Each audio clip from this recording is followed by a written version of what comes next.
ijambo ry'umunsi. Ninde ugusobanura? Kugira ngo ubashe gusobanukirwa neza ibi, soma amaganya ya Yeremiya igice cya 3 uhereye ku murongo wa 23. Abantu bamwe bazagerageza kugusobanurira bakoresheje amakosa yawe, bazakomeka ibintu bidahuye n'uri we, abandi bakwibutsa igihe watsindwaga, abandi bakwibutsa igihe wemeraga ibitari bikwiriye, igihe utari wihagije, ndetse n'ibindi bintu bibi byinshi cyane byagiye biba mu buzima bwawe. Abantu bamwe bazibuka ibyakunaniye kuruta iby'intsinzi zawe.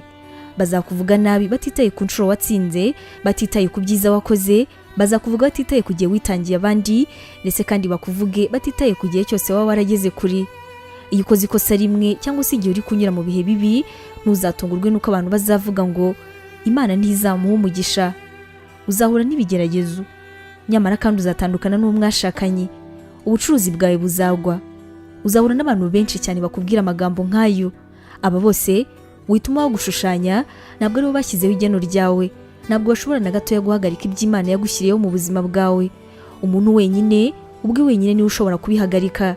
Niwemera rero amakosa yawe kugusobanura, ukambara imyambaro abantu bakwambitse, ukemera ibinyoma biva mu munwa wabo baba batumwe na Satani, rwose nta kabuza uzamera nkabo. Ushobora rwose n'ibyo kuba waratsinzwe, ariko kandi kugeza none menye ko utari umuntu wo gutsindwa. Icyo cyari igihe kimwe mu buzima bwawe, cyari igihe ariko ntabwo gisobanura hazaza hawe. Vuga uti sinsobanurwa n'amakosa yanjye, nzi icyo Imana yamvuzeho. Narababariwe, vuga uti naracunguwe, vuga yuko amakosa yawe yose yashize ari inyuma yawe, ndetse kandi ari ibintu byahashize hawe. Imbabazi z'Imana nizo zituma uko byagenda kose tudateze na gatoya kuzashiraho. Akira izo mbabazi ubundi ukomeze ubuzima. Zirikana yuko rero buno ubuzima ari buto, aho kugira ngo hahise yakubuza ibyiza Uwiteka gufite ejo hazaza, ntiyakubera isomo ahubwo agufashe gutegura ejo hazaza, ukosora ibitandukanye byose wagiye ukora by'amakosa mu gihe cyashize. Imana iguha umugisha.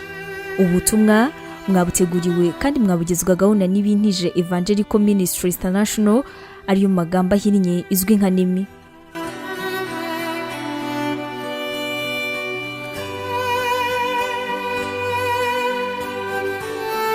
Waba utekereza ko wahamagariwe gukora umurimo w'Imana? Wifuza inyigisho zacu se zisohoka buri munsi zagufasha mu buzima bwawe, cyane cyane zigukomeza mu bibazo? Umva wifuza kwiga ibijyanye na teolojiya, ukamenya ijambo ry'Imana, intwaro yagufasha mu buzima? Duhereye kuri iki kibazo cya nyuma, niba igisubizo cyawe ari yego, ngufitiye inkuru nziza cyane. Iyi nkuru nuko tugufitiye ishuri rya teolojiya kandi wigira ku buntu. Mu ishuri ryacu harimo porogaramu zitandukanye zirimo nka Pastoral Studies, aribwo buryo wakwiga kuba umuvugabutumwa mwiza cyane. Tugufitiye kandi Biblical Studies, ariyo masomo atandukanye ya Bibiliya, ndetse na Christian Counseling, inama za Gikristo zifasha gukomeza imitima. Kugira ngo usobanukirwe biruseho, wasura urubuga rwacu arirwo wa@nemibibleinstitute.com, cyangwa se nanone ukaba watwandikira kuri WhatsApp kuri izi nimero 141 232 650 Wanatwandikira kandi kuri email yacu ariyo nemevangelism@yahoo.com. Imana iguhe umugisha.